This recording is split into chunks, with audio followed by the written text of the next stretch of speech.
On today's episode, we have a conversation with John Felitto, life coach and author of The 90-Day Game, your path to creating what you truly want while enjoying the process. Stay tuned after the episode to hear one of the mental exercises offered with the book.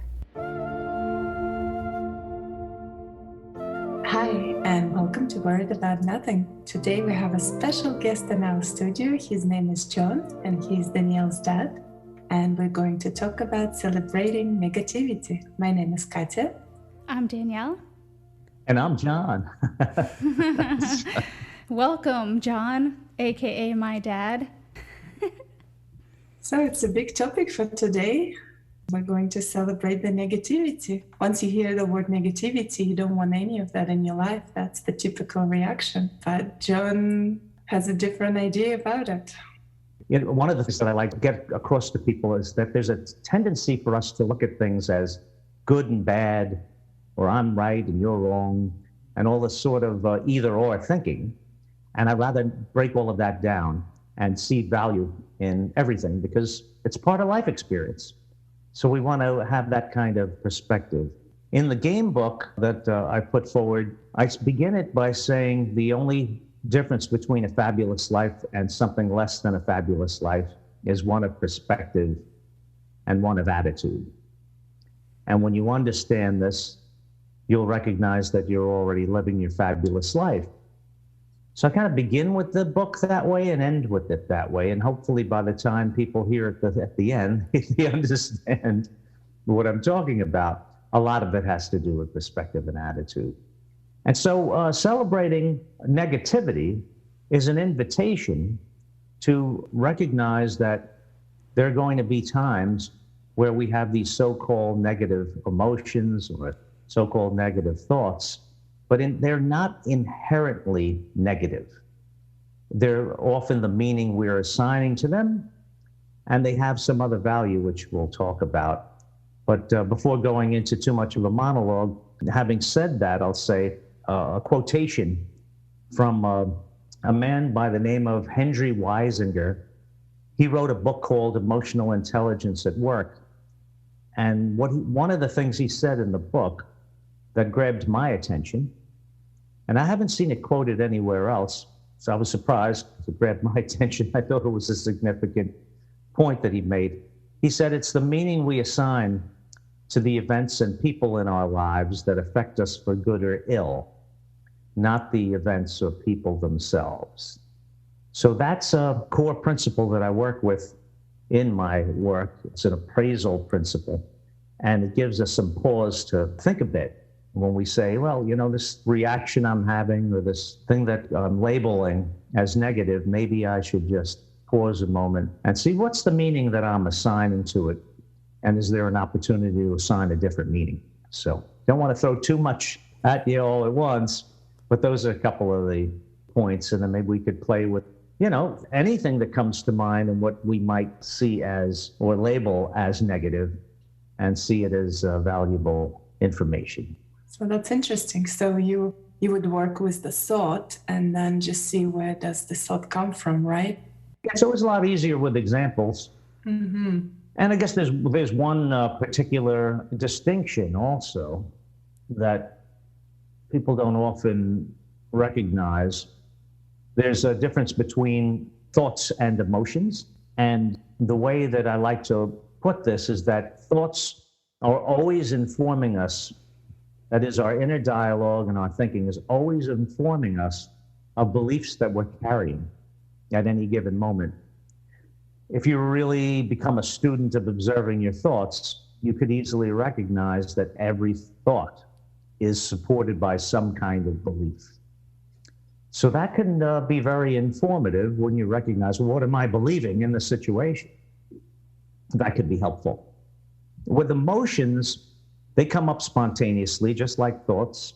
You don't control them. But emotions will lead us, when we're paying attention to them, they'll lead us to needs and values.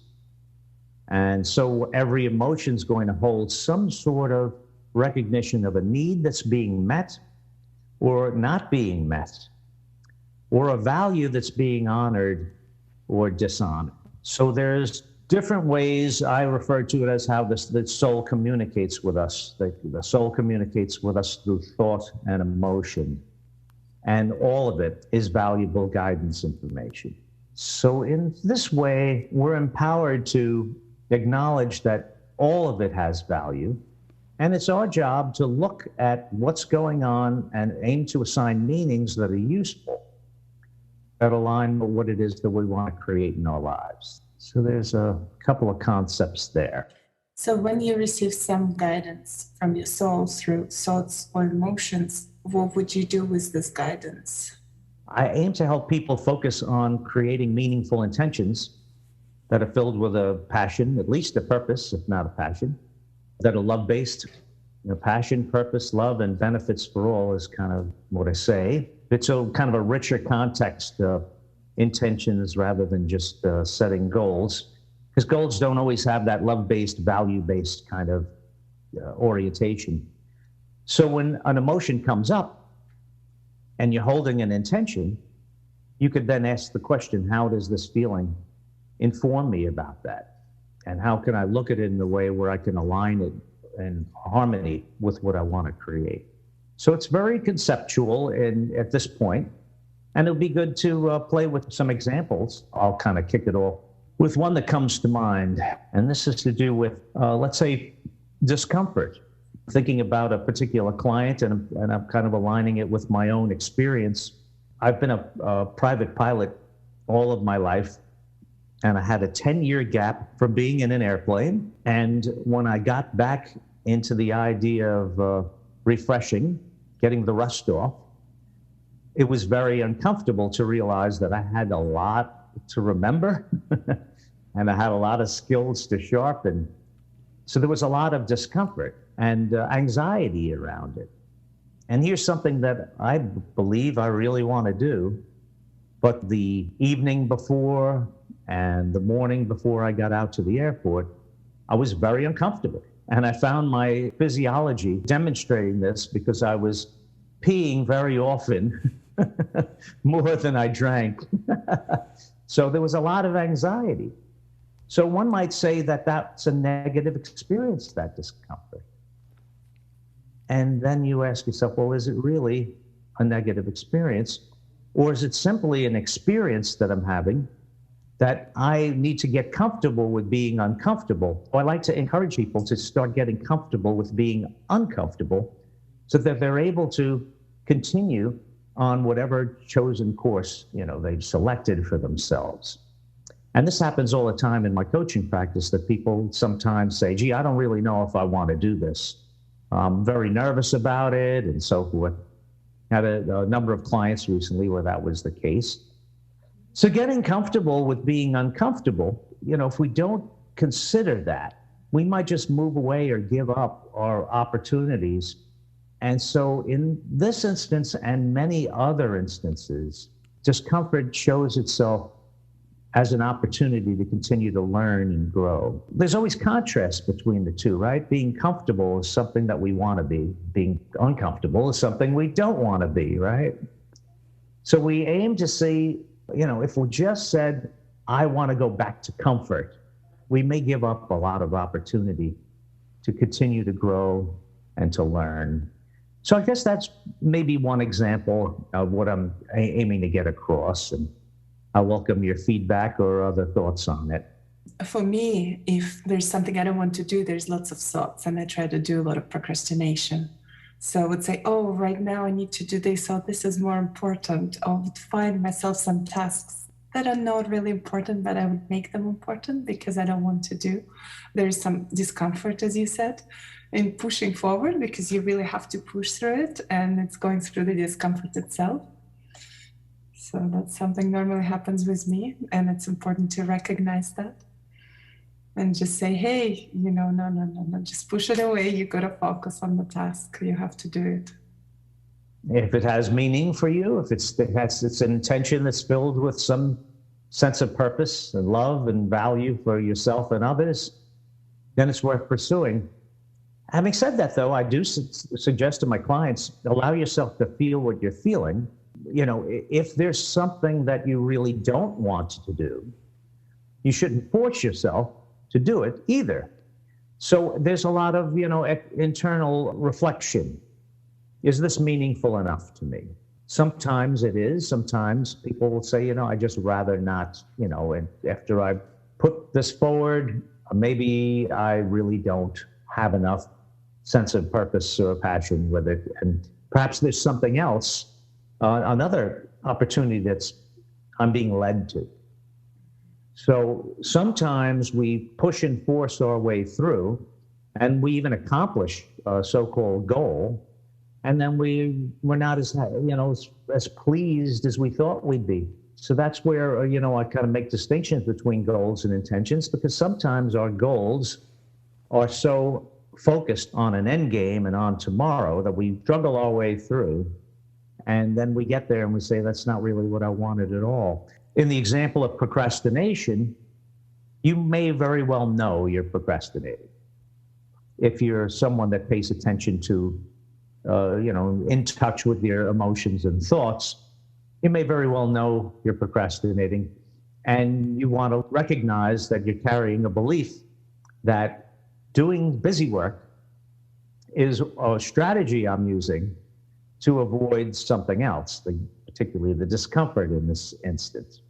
And so by being a good student of your awareness around what you're saying to yourself and how you're feeling is going to inform you greatly.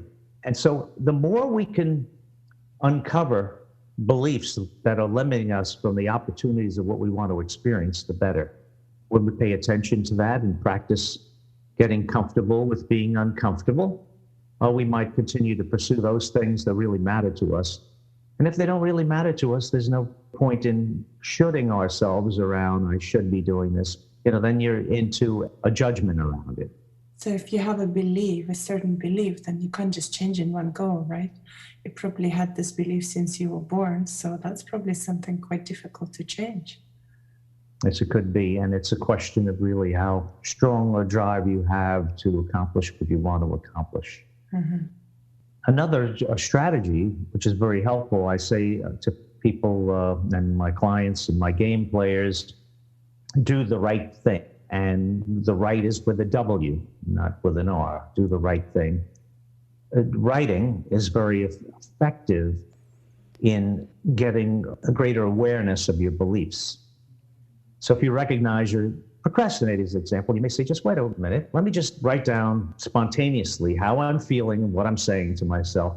In the exercise of writing, it activates a different part of your brain that brings you to a greater level of objectivity.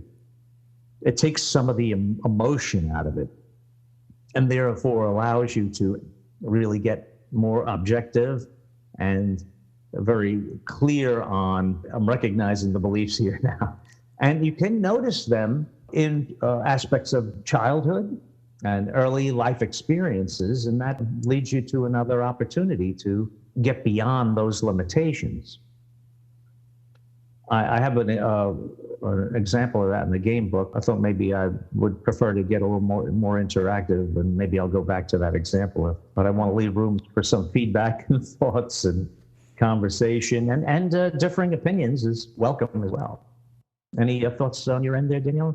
Yeah, what I wanted to share before was I was kind of suggested that this position might be opening up at the organization I work for. And it has to do with accuracy, which a value of mine is accuracy. But while he was talking to me about this position, I was like, why don't I seem to be excited about this? This doesn't seem to be like something that I want to do. So it gave me the opportunity to look at it and say, okay, while I value accuracy, I think my passion is more for efficiency. It's why aren't things working the way that they're supposed to, and how can we get them to work in a way where the end result is more accurate? So it's more process oriented rather than checking through and finding errors that other people are making. It's more going to the source of why are those errors being created in the first place, and what can we do to cut back on those errors.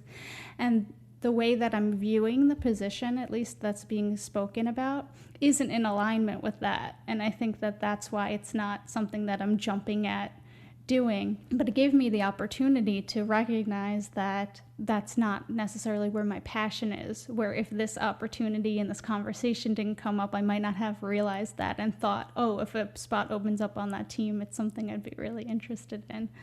So I thought that kind of related to how you're talking about people set these goals for themselves and they get an idea in their head that this is what they really want to do, and they go and then achieve the goal and they're like, wait, this isn't what I wanted.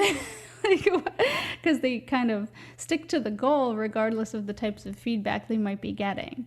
Because if I didn't have the presence of mind to be there and say, why don't I feel excited about this? And I just had it in my head, no, this is something I want to do, then I might not have recognized that and started kind of pushing myself in a direction that maybe doesn't make sense for me. Here you could see how you have you're kind of an alert witness to how you're feeling, what you're thinking. Someone might just blow right past that, right? The excitement of the accuracy, and yeah, that kind of attracts me, right? Might just go ahead and have this attitude where they want it to be what they imagine it to be rather than what it is, right? So they could easily go forward and do something that's really not in alignment. You know, it's great that you're aware that, wait a minute, the accuracy is really not the thing, it's the efficiency, and the efficiency is just not what I'm hearing. So, you know, you could inquire about that and see if you could recast that position in a way that's focused more on the efficiency. But if, as you're listening, maybe you're clear enough that that's not what we're talking about. But without that presence of mind, you can go ahead and invest a lot of time in something that you just really have, it's just not a fit. So this is really, again, another example of being a good student of yourself, you know, being a really good animal is, you know, using all of your senses. And, you know, we often think of senses as the obvious objective senses, you know, smell, taste, touch, and all that. But to me, the deeper senses that we don't usually refer to as senses that I choose to, the inner senses, are being aware of thoughts and emotions, because they can then inform us of what we want to go forward on, what we don't want to go forward on, what we're hesitant on, or what we need more information on. It's all valuable guidance information.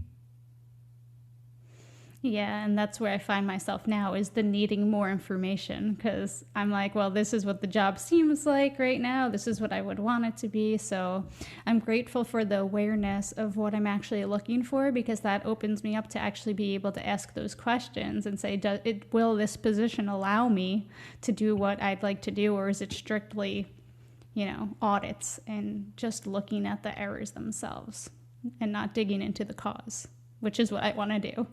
I'm like, why is this happening? Can we fix it? Right. That's beautiful. And John, I wanted to ask you a question. So this was in regards to two of the hobbies I have. One is more like gardening, a bit of composting, and the other one is felting. So one of the hobby, well, there's another hobby, but let's focus on this too. So one of them, so felting I've been doing for a couple of years now. And gardening, maybe mostly the interest came in, active interest in the last 2 years. And, well, I said a couple of years. I think felting was more like 4 years. So the question is, now when I have to come back to felting, I feel a lot of resistance. While gardening, I just go and do it. I just do it like I'm getting exciting. I'm just going and doing. I know it has to be done. So how would I recognize if the felting, because I always enjoyed doing it, I always felt when I was in the process, I was going into some sort of meditation, and it was a really beautiful experience. But now there is some sort of block or something that I'm pushing away. How would I recognize that this is not a plateau that I need to go through, or whether it's something that I just shouldn't be doing? Well, it goes back to those components that I refer to in a meaningful intention. Is there a passion? Is there a purpose? Is it love-based? I think that's really important because sometimes our pursuits are often fear-based or avoiding fear. Does it align with your values? And then there's the business of benefits. How will you and others benefit from it? And so there's kind of an examination. If there's enough components there, you might find yourself freeing yourself up from that resistance. Then again, you may want to reallocate your attention to something else right now that's stimulating you more, that's attracting you more. You might find if you let go of the need to re-engage, you might more organically re-engage, because there could be tension around that confines you or makes you feel like you should be doing that. Allow yourself to naturally gravitate toward what you're interested in the moment. You may be guided to get more traction on that newer thing. It's also the opportunity again to do the right thing and have more attention on how you're really feeling and maybe you could discover where the resistance is. I found that in my own experience and in the experience of my clients, that some of their desire for things that they've always been very passionate about, the level of engagement drops when they get involved in something new. And they may say, I really don't want to leave that, but I'm not feeling like I really want to do that. And so they kind of say, all right, let me just let go of that for a moment, because maybe there's a lot of mental real estate that needs to be invested in this new project. Once momentum is reached and they're in flow with the new thing, they may then start to get, underneath there, bubbling up of the other thing that they want to re-engage again. I know that's been true of my own experience, and I've seen that with other clients as well. Everyone's different. In the end, it comes to really reorienting what you might be labeling as resistance as something else that you might want to look at as, how can I treat this as valuable guidance information? It's interesting because I tend to have long-term relationships with my clients. And so when they perceive something's going wrong, I quickly want to start to bring up the idea, reflect on your past. In the end, in reflection, did most things unfold in a way that in the end was the best thing for you? Sometimes there's a natural germination or incubation period before something evolves. And sometimes we think this is really the best thing for us, but we're still getting some internal signals that it's not. And we may actually be being led to something even better. Quick examples of this would be a relationship breaks up. And it's devastating when it happens. But a new relationship shows up that has better qualities than the previous relationship and more harmony and flow. And they may then in reflection say, well, this was, in the end, I was guided to a better place. As true of jobs quite often too. Someone's laid off or let go from a job only to find a better, more well-suited position. So we're quick in the moment to label something as a bad thing when maybe things are unfolding just beautifully. And so with that in mind, and when I talk about it as guidance information, for me, I find words like Mother Nature, the universe, God, all of those things I see as the same. I can't say that I know exactly who or what God is, or what the higher intelligence is, or what the universe is. I mean, these are big things. But through our feelings, we have a sense of guidance. And so I look at every emotion as valuable guidance information. And when I look at it in that context, I drop the labels of good and bad from them. And I just allow myself to trust and have faith that I'm being guided somehow. And I want to embrace that guidance information without judgment. That's beautiful. That could be helpful. It's become my operating system in my life. I just have a stronger and stronger relationship that I'm being guided. And when I feel that sense of guidance. It gives me comfort, and it also gives me very useful, practical information when I entertain it. And so often we cut off the valuable guidance information we're getting by quickly making judgments of, this is a bad thing, this shouldn't have happened, this is terrible, or oh, what an exciting thing, what a great thing. It's like we allow ourselves to calm down. This is another area where meditation is very helpful, and to relax, calm the system. So a lot of the things that I would recommend are really to bring us back to objectivity, so that we're thinking clearly and we're not reacting emotionally to events as they unfold. So Katya, I want to go back to you and see if you've kind of had anything move through you in regards to your resistance with felting, with my dad talking. Has anything been triggered, I guess, within you to give you any sort of insight or... Well, I know where the resistance comes from. It's usually the time that I have to invest into making something. And sometimes I just don't have that kind of time to work on a project. And then there's the space that I have to use that right now is used for something else. So I've noticed with felting, it's always seasonal. So maybe because right now it's summer, I want to do more gardening. And, there's the excitement of the spring and the summer coming. So I put it aside. So it's kind of probably natural, and there is no need to think that there is a plateau. It's probably just a natural move to invest more of my time into gardening because of the season change. And probably once the fall come in, I will be looking, because there is nothing to plant anymore unless I want to do some microgreens. But other than that, more naturally will likely to come back to the fall, because again, those things that I'm making, they're warm things and they're more for the winter. So from what John was saying, there's really no purpose right now because the summer is coming. Why do I need warm mittens right now? And once the fall is coming, I'll be like, okay, winter is coming. I really need to start making something warm. And that's, I think it was quite helpful to recognize that. So thank you. Very nice. Very nice. To everything, there is a season, right?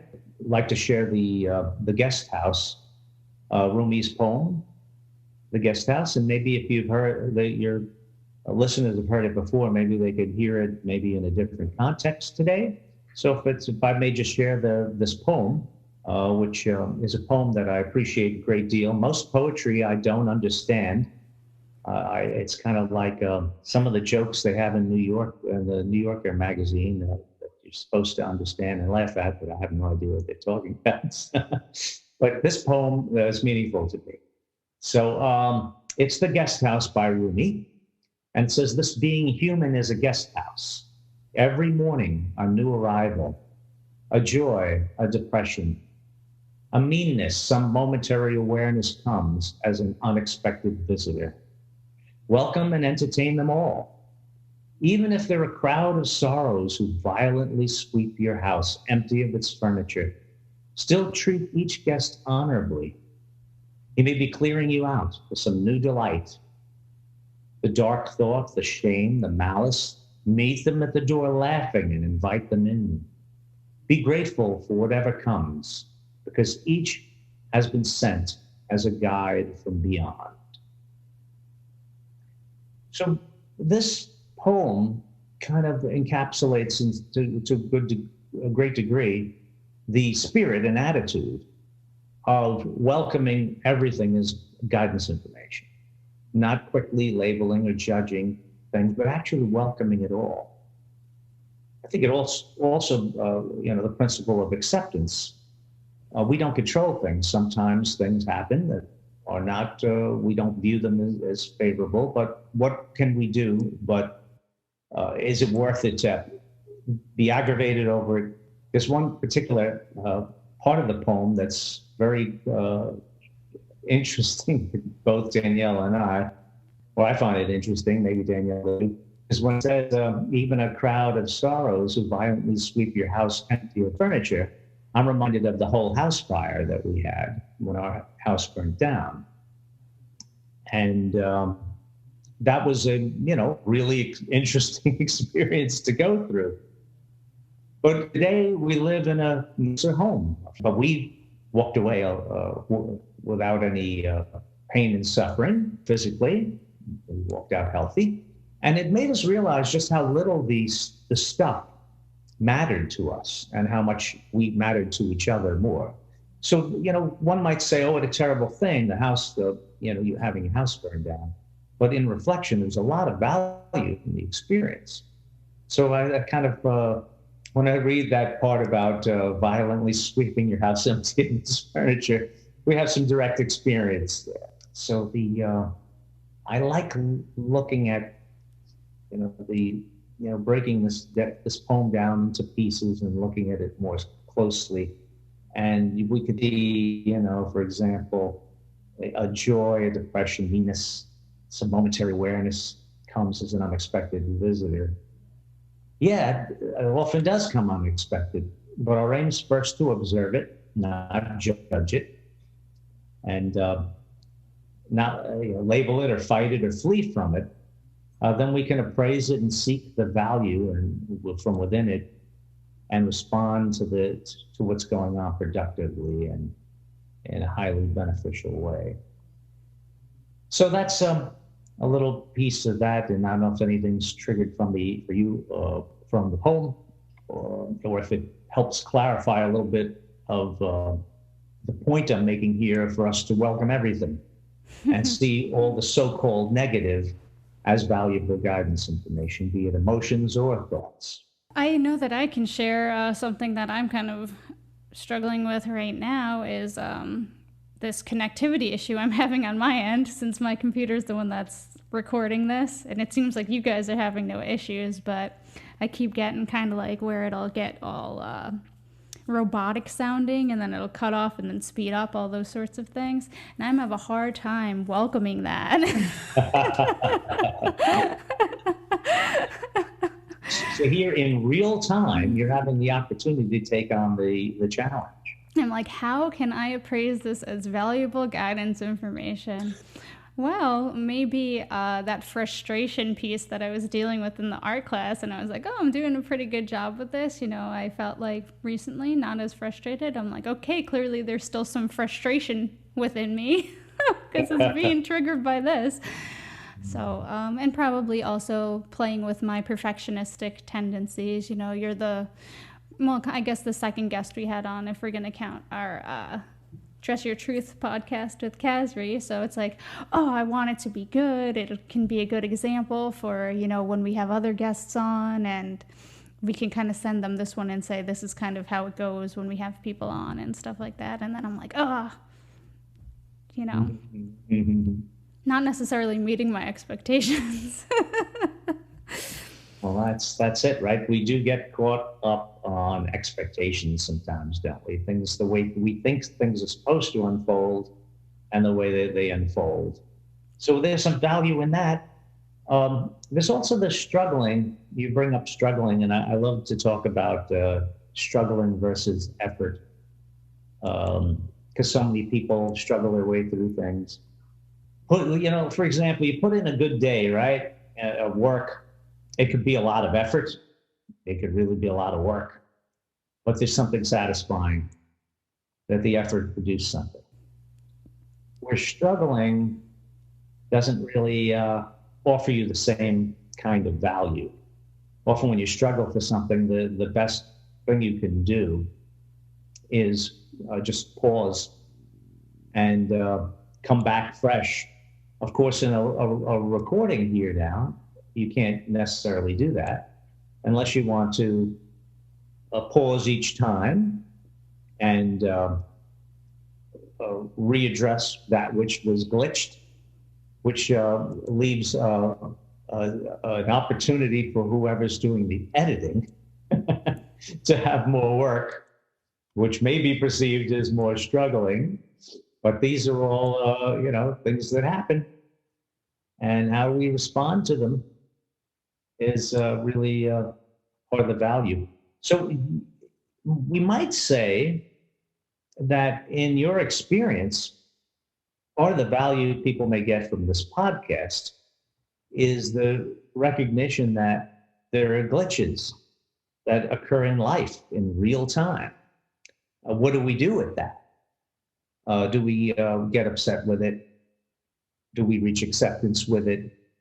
Do we come back again and try it again? These are all real life experiences. And so I think that there may be some value in the glitches that happened in real time here, because that's an example of real life experience, and that's what we're after. So much of this, the point here is that when we get into personal development, often it's coaching and coaching offerings, there's a lot of talk about being positive and to avoid the negative. And I think that's a shame. I remember when I was first teaching a course called the Silva Method. I took that course myself when I was 18 years old, and ultimately taught the course 30 years later. I had a student come in up to me during the break and say, "I don't want to be negative, but," and so they were grappling with something, and they were viewing it as not being positive. We got to be positive, and everything's got to be positive, and so they were apologizing for a very real emotion they were having, and you could see that they built up some guts to talk to the instructor who's offering this course that's all about living a better and better life, and here I am going to come up with negativity. So this shouldn't be the case. People should be free to feel what they're feeling without that judgment, and allow themselves to recognize that life isn't a way where you keep pushing off things that you view as negative in favor of being positive. It's just Pollyanna. It's invaluable. It's not real. And if we continually tell ourselves that we need to be positive all the time, we're really doing ourselves a great disservice. There's places to be where we're rightfully frustrated, sad, loss of a loved one might be an example of it. There's an appropriateness to each of these emotions, but there's still contrast. You lose a loved one, it increases the value of your awareness of how much you loved that person and how important love is in your life, and connection and family or friends. So these things aren't negative. They're calls for attention. The simplest example I offer is touching a hot stove. You get burnt. It doesn't feel good. But if your hands didn't feel the pain, you wouldn't have moved your hand and you might have had further damage. We're designed in a way to feel pain, feel discomfort. But if we keep our hand on the hot stove, that wouldn't make any sense. So what we want to do is observe the pain and then appraise it in a way where we respond appropriately. And taking your hand off a hot stove is probably an appropriate response. But this is just an example of everything in life. We're going to have challenges, and we can struggle and continue to be attached to the problem, or we can reach acceptance with it and say, now, this is the reality of the moment. What do I do with it? How can I respond in a way that serves myself and others to the best we can? And be grateful for everything, as Rumi says, that arrives. It's all valuable guidance information, and that's what we're really after, to gain value from it. So the glitch in the recordings is actually quite perfect in the topic that we're discussing, because life's going to have that. And being with that and reaching acceptance with that and having a hearty laugh over it might be probably the best and healthiest way to respond. But allow yourself to feel without judgment and let it inform you. I think that's the thing. So that's where perspective and attitude come in. And as I said in the beginning, the only difference between a fabulous life and something less than a fabulous life is one of perspective and attitude. And when you realize that, you realize your life is just beautiful and we can embrace it all, not just trying to make it all good all the time or feel upset that I'm having a grappling with this situation. You know what? Good. There's something you're feeling. It's informing you. It's going to lead you to an optimal choice if you entertain it, not if you push it away. And I think that's the conditioning societally. I think the social hypnosis is if I'm feeling uncomfortable, I rush back to comfort. And it's demonstrated in the business of overeating for comfort or drugs or drink. This is the way we react to discomfort, where we say, you know what, it's if we have a new relationship with discomfort as an opportunity to learn how to be more comfortable with our discomfort, we can gain a lot of value from our life experiences and be grateful for it all. So that's the main point. Yeah, beautiful. Thank you, John. You're very welcome. And that was our conversation on celebrating negativity. Thank you to John for coming to our show, and thank you to our listeners.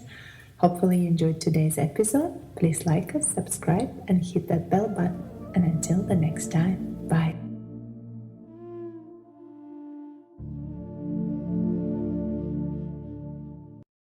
Hello again, players. This is John Felitto, your 90-day game facilitator and coach. It is my pleasure to offer you the BMW Mind Game. Sometimes you wake up in a funky mood. Something just feels off and you don't know why. And at other times, you are really upset and you do know why, but you have no idea what to do about it. Sometimes you find yourself grappling to figure out that next step to take, and you don't know what to do. You try desperately to figure it out. You noticed you are struggling, and as an alert game player, you've stepped away, taken a break. You've come back fresh, but still nothing. No insight, no idea, no solution. You've ruminated on the frustration, and you've slept on it too. Yet you're still stuck. What to do? Research supports the idea that when we're expensing too much effort, a level of tension blocks access to information. The problem solver gets stuck on the wrong track because he is fixated on inappropriate strategies remaining attached to the problem. In all of these cases, you're lacking information, and in some of these cases, the information may not even be in your conscious database of awareness. Einstein said, "There comes a leap in consciousness, call it intuition or what you will, and the solution comes to you, and you don't know why." All great discoveries are made this way. So stop fighting the existing reality. Cease the efforting. Release the tension. Shift to a different level of awareness. Take a BMW ride and allow the insight to come to you. In the case of sour moods, players report favorable shifts after this mind game and still don't know why, and often don't care because that was all that they were after, to shift their mood. Something resolves within the inner conscious mind, bringing a return to normalcy. In the case of being stumped on what next step to take, players find that they get the information they needed. They may move in an expected or an unexpected direction. Release your need to control things. Let go and allow fresh insights to dawn on you. Go into this exercise with an openness, knowing you are ultimately in command of how you will use this information. You remain a choice. Just allow yourself to entertain more choices. Understand this is not psychotherapy nor medical advice. If you're experiencing significant, prolonged, or recurring sadness or depression, I strongly recommend you seek appropriate medical attention. And now, the BMW Mind Game. also known as the body-mind-wisdom mind game. By now you've found a comfortable position. Close your eyes and take a nice deep breath. And while exhaling, relax.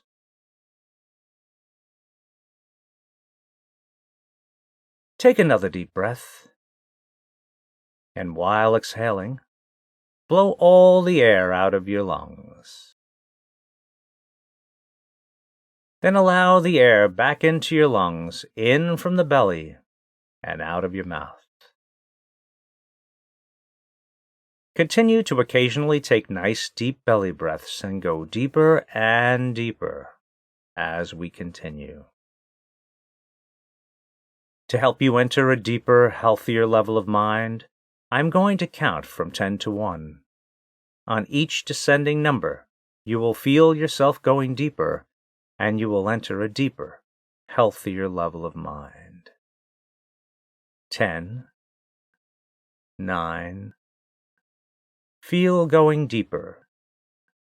8, 7, 6, deeper and deeper. 5, 4, 3, deeper and deeper. 2, 1. You are now at a deeper, healthier level of mind, deeper than before. It is a wonderful feeling to be deeply relaxed, a very healthy state of being. To help you enter a deeper, healthier level of mind, take another deep breath. And while exhaling, relax your eyelids. Relax your eyelids and feel how relaxed they are. Allow this feeling of deep relaxation to flow slowly downward throughout your entire body, all the way down to your toes. Take another deep breath, and while exhaling, mentally project yourself to your ideal place of relaxation. Any passive scene that calms your mind, like a walk on a pleasant evening, or a visit to the beach on a wonderful summer day. Any place of relaxation, whatever your choice, bring yourself there now, to this ideal place of your very own. I will give you a brief time for this.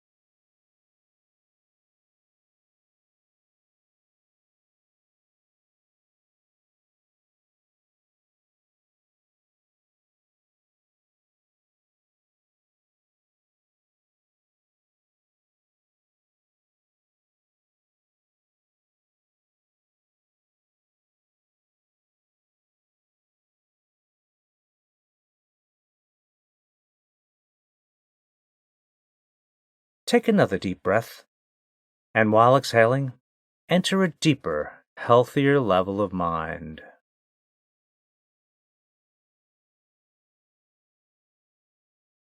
Congratulations for investing this time to give yourself this gift, to pause, to stop and observe your emotions, something somewhat foreign to the social hypnosis of our dominant culture.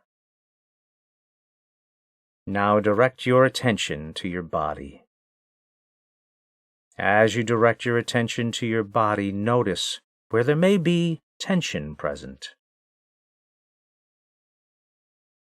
If your body is holding any recognizable tension, place your attention there now. Relax this part of your body and retain your attention there. If you do not notice any tension within your body, direct your attention to your belly area, where you'll open up to receiving gut insights. Or, if you prefer, direct your attention to your heart, whichever feels right for you. Now it is time to observe. While maintaining your focus on your body, Direct your attention and observe your feelings. Be it a mood of sadness, confusion, frustration, feeling stuck, overly excited, eager or anxious, whatever it is, connect with whatever you're feeling now. I will give you a brief time for this.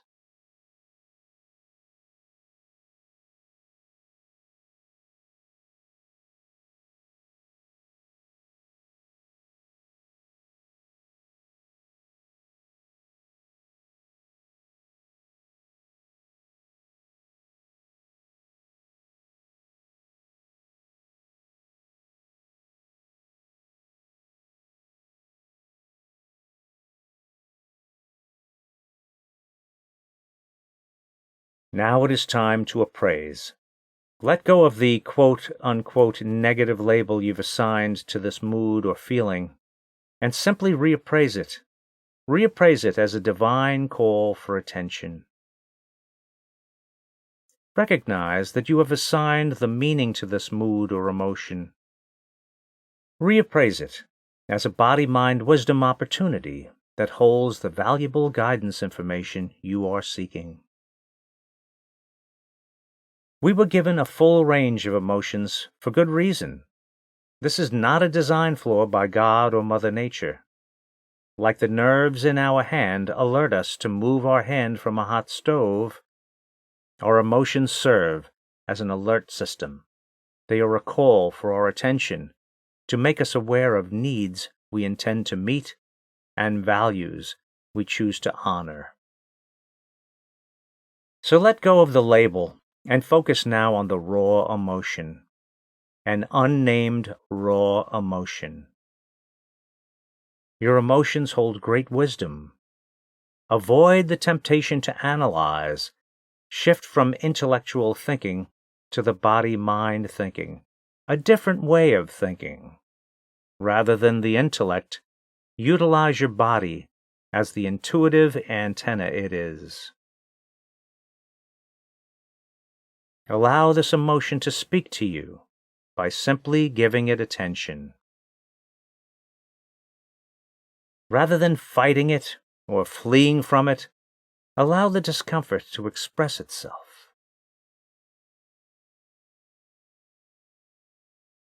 With your attention there, ask a simple question. Do not expect an immediate answer. Simply ask the question. Make no attempt to figure out any answer. It is not your job. Simply ask and allow your body to draw its wisdom. Keep your attention on your body and the raw emotion and ask, what is this emotion trying to communicate to me? As you focus on the raw emotion, you will notice it is released at some point during this exercise. This release opens up channels, space for intuitive divine guidance to come to you. As you continue this exercise, or perhaps shortly after this exercise, your intuition will begin to speak to you through your body-mind wisdom. Your intuition will provide you with the valuable guidance information you are seeking. By engaging your emotion and allowing it to flow in this way, you'll avoid unproductive behaviors, the kind of conditioned behaviors fostered by the social hypnosis of running to the quick fix, the soothing food, the sedating drink. You are becoming more responsive and proactive rather than reactive to your emotions. Engaging your emotions moves you into a field of awareness where you get to know yourself better. You increase your mood intelligence quotient, building new banks of intuitive reference points. Engaging emotion will bring you awareness. You are becoming more skillful at identifying your deepest needs and the guidance needed to meet them. This may be the first time you are meeting your emotional self in a non-reactive, non-critical way, a new way, a loving and patient way. Ask yourself once again, what is the valuable guidance information I need to bring me to this heightened level of awareness? What is this emotion trying to communicate to me? Embrace this emotion with appreciative acceptance. Through acceptance, we allow ourselves to move forward. Through acceptance, we allow ourselves to connect with this valid source of wisdom. This frees us from the limitations of logic to the expansive, unbounded nature of intuition. Accept this as a valid source of information. Draw from this non-linear emotional center. There will be plenty of time to organize this new information with your rational brain. For now, draw from the emotional center, from your heart, from your soul. Trust that this guidance will lead you to the insights you need to take action. You have observed, you have appraised, and you will respond. Once you have the information you need, you will do something productive and in alignment with that information to move you along in the direction of your meaningful intentions. Practice emotional engagement regularly, and you will eliminate recurring problems, moving you to the next level of personal and professional growth.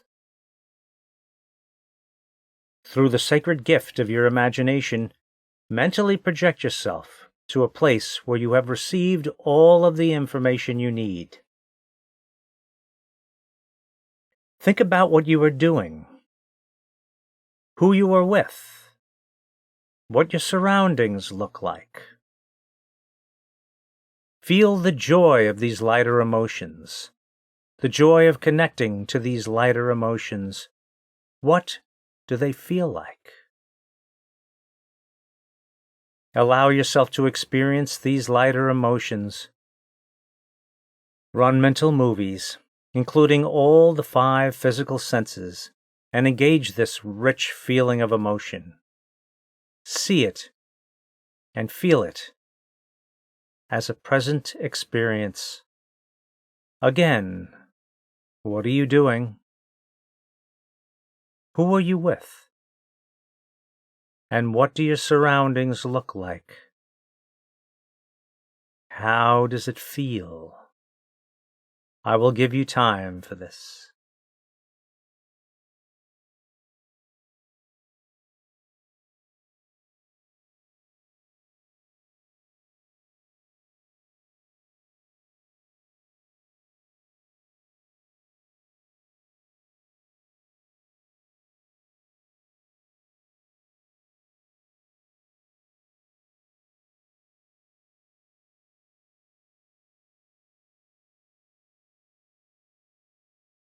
Now that you've been in this fertile state of incubation, expect illuminations to follow. Information will come to you that is in alignment with this image and these emotions you are now carrying. It may follow later today. It may come in a dream, when you wake up in the morning, or in the shower. Insight may come from a different place altogether. Opening a book to just the right page, or overhearing a conversation, or listening to the radio. Your antenna is up, and your radar is ready to capture intuitive insights. Synchronicity and meaningful coincidences occur to those who expect them. Allow yourself to have an expectancy. Trust in this process. Now that you are aware of the true purpose emotions serve, you are grateful for them. You may react to them, but you will stop, observe them, strip the label of negative from them, and remember it for what it truly is, a divine call for your attention. As you attend to your emotions, you get the valuable guidance information you require to meet your needs and realize the essence of your intentions.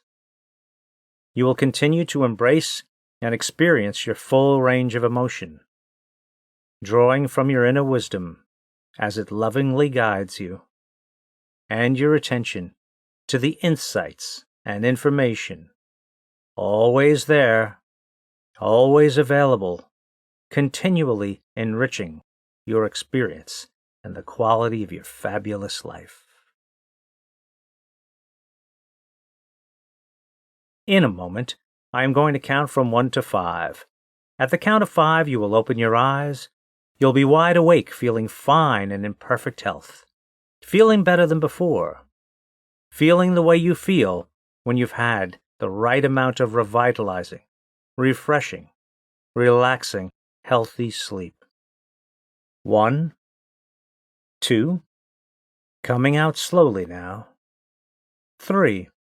At the count of 5, you'll open your eyes, be wide awake, feeling fine and in perfect health, feeling better than before.